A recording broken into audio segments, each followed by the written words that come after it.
is an ordinary morning for the American and French pilots on the Borgo base. A plane, a P-38 Lightning, takes off to head for the occupied territories on a reconnaissance mission. It's a routine flight to photograph the weak points in the German defenses. The Allies are preparing for the landing in Provence, which is due to take place in 2 weeks' time. For several weeks, the flight plan has always been the same: heading Annecy area, avoiding German fighters.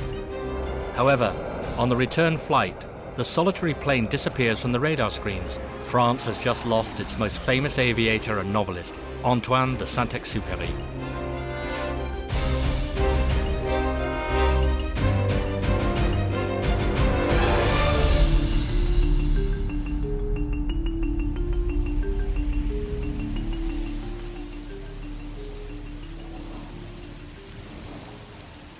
Over more than 55 years, there have been innumerable attempts to find Saint-Ex's plane. Several witnesses of the crash have told their stories: accident, suicide, or a simple attack. Rumors around the writer's death abound, but no trace of the wreckage of the plane.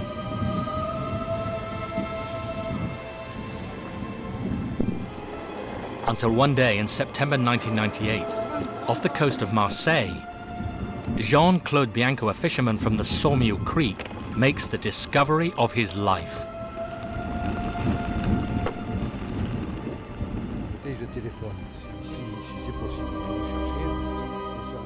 First I saw it was engraved Antoine, and I turned to my mate who'd given me the bracelet and I said, "Look, the poor bastard who's copped it has the same name as me.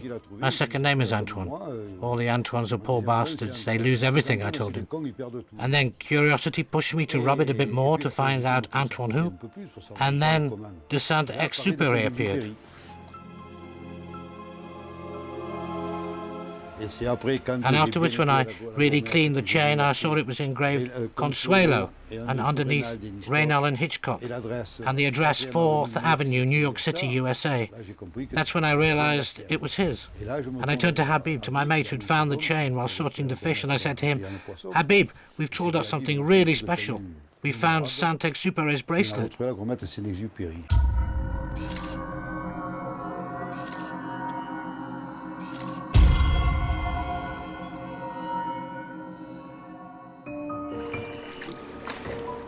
The very next morning, Jean-Claude Bianco turns up at the house of Henri Germain Deleuze, the boss of Comex, a major underwater exploration company.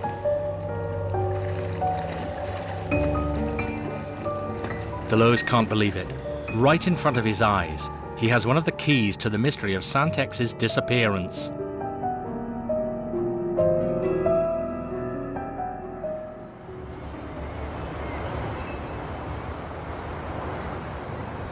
For several weeks, the discovery of the silver bracelet is to remain a secret. There's no way that Henri Germain Deleuze is going to be barred from searching the sea. Every time the weather was fair, and I was available, and the boat was available, that's about a third of the time, we were off for 12 hours of sonar scanning a day.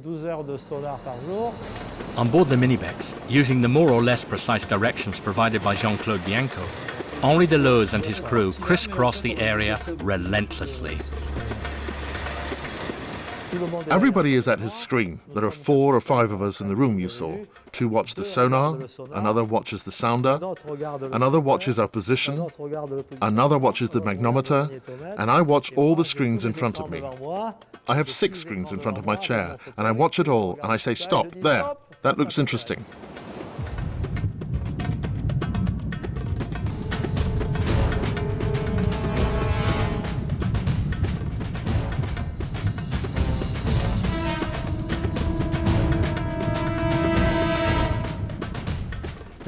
And I've done 100% of the searches. There hasn't been a day of searching without me.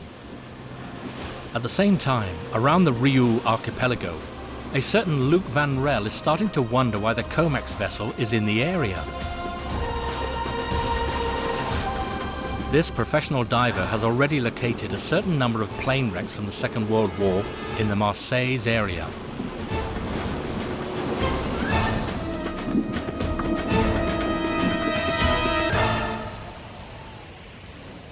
There's there's a mystery, and then there's a sort of homework relative to history, by which I mean that at a given moment you say, there are some pieces that seem to fit together, so we should check. News of the discovery of the bracelet goes around the world. Then Luc Van Rel remembers a pile of metal that he discovered several years previously, and which was very much like the type of plane in which Saint-Exupéry flew his last mission. He follows the advice of his friend Philippe Castellano, who specializes in plane crashes at sea. The two of them explore all the wrecks they know of, beginning with that of the virtually intact P-38 Lightning. They are looking for the tiniest clue that might put them on the trail of Saint-Exupéry.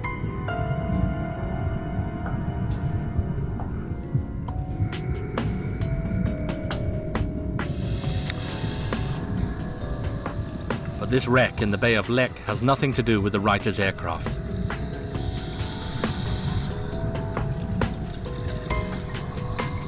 However, they still learn a little bit more.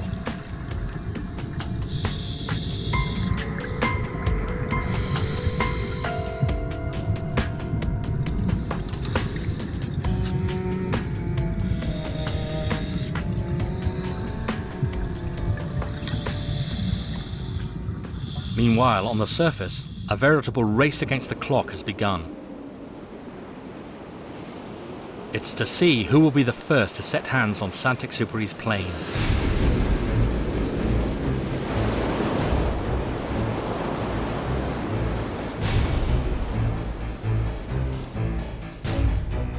With each dive of his pocket submarine, Deleuze thinks he's solved the mystery of Saint-Exupéry. We searched for Saint-Ex's plane for, 4 years, about 30 days a year, so roughly 4 months. And over those 4 or 5 years of searching, from 1999 to 2003, 4 years, we found 9 wrecks. 9 wrecks, but no trace of a plane. As for Luc Van Rel, he thinks the key to the enigma lies in the remains of a plane that he discovered near the Riou archipelago. But he needs incontrovertible proof.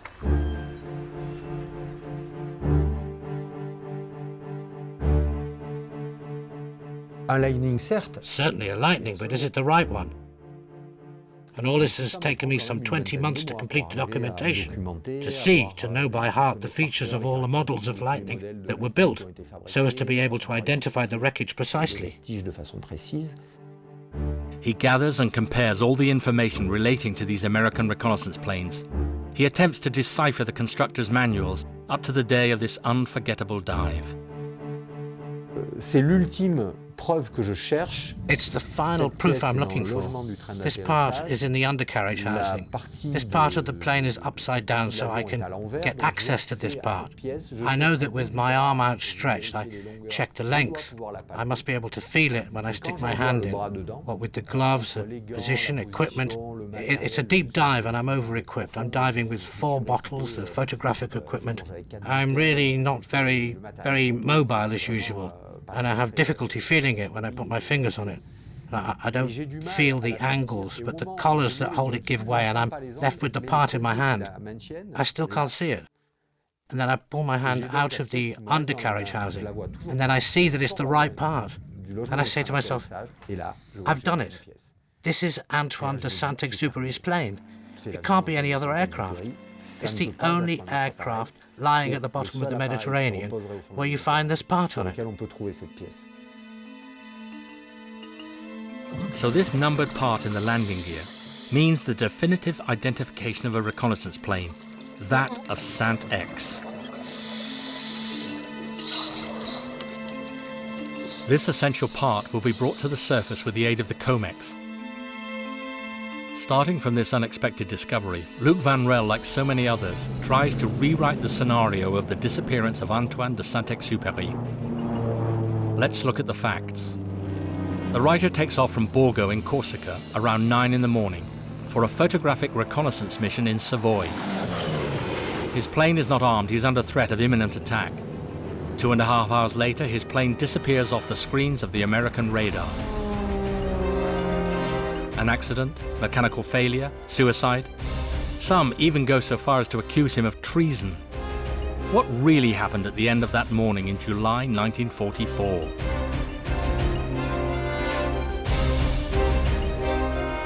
Saint-Exupéry has everything against him for this type of flying. He's too old. In general, the Americans wouldn't trust this plane to a fighter pilot over 30. He's too big. The cockpit of the Lightning is very cramped. He's not in great physical shape. You mustn't forget that he'd recovered from some terrible crashes, with a fractured skull, a broken shoulder. But he was a pilot with experience of the airmail service and the first aeroplanes.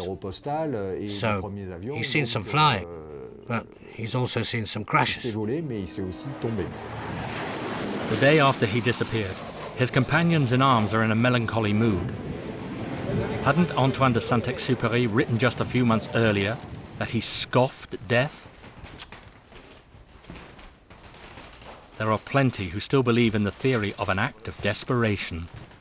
For me, it was his last trip, because let's not forget, you've seen the memoirs of Madame Consuelo, where the last letter is, "Darling, we'll meet in heaven."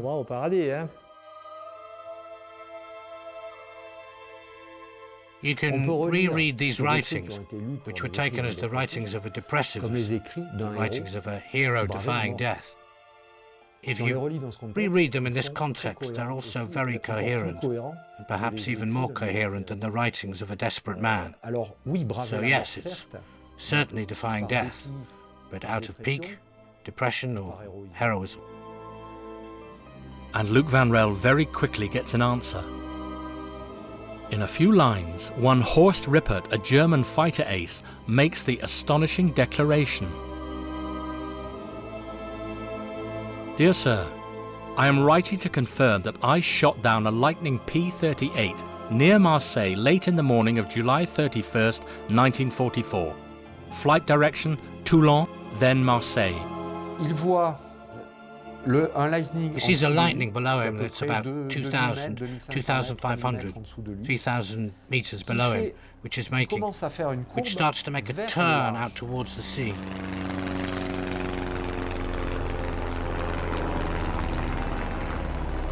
And so Rippert says to himself, if he doesn't run for it, I'm attacking.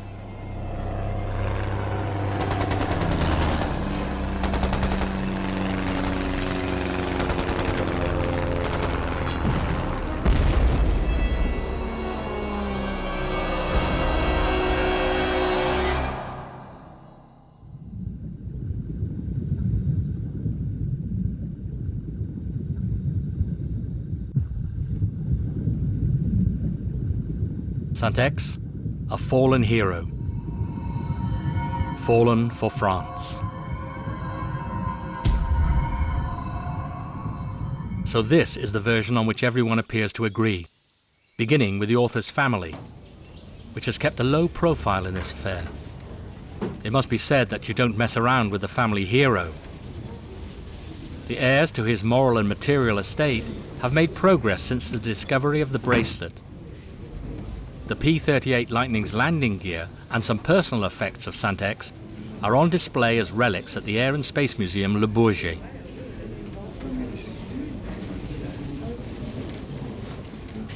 After many requests, Olivier Giraud-Daguet, the man in charge of Saint-Exupéry's estate, entrusted the silver bracelet to the museum's director. The family's position had always been not to search and to remain within the legend. The fact is, we didn't want to know what had happened. Within the myth, really, of the disappearance of Saint-Exupéry, who, like the Little Prince, seemed to have died, but that wasn't absolutely true, and the body had disappeared. We were within this myth.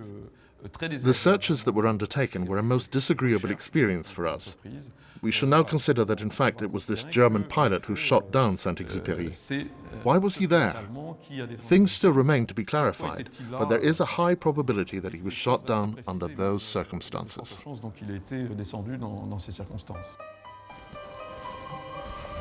At the end of this investigation, we are sure of one thing. The writer really does lie in the depths of the Mediterranean. However, the circumstances of his death remain obscure, because they depend on the word of one single man, Horst Rippert.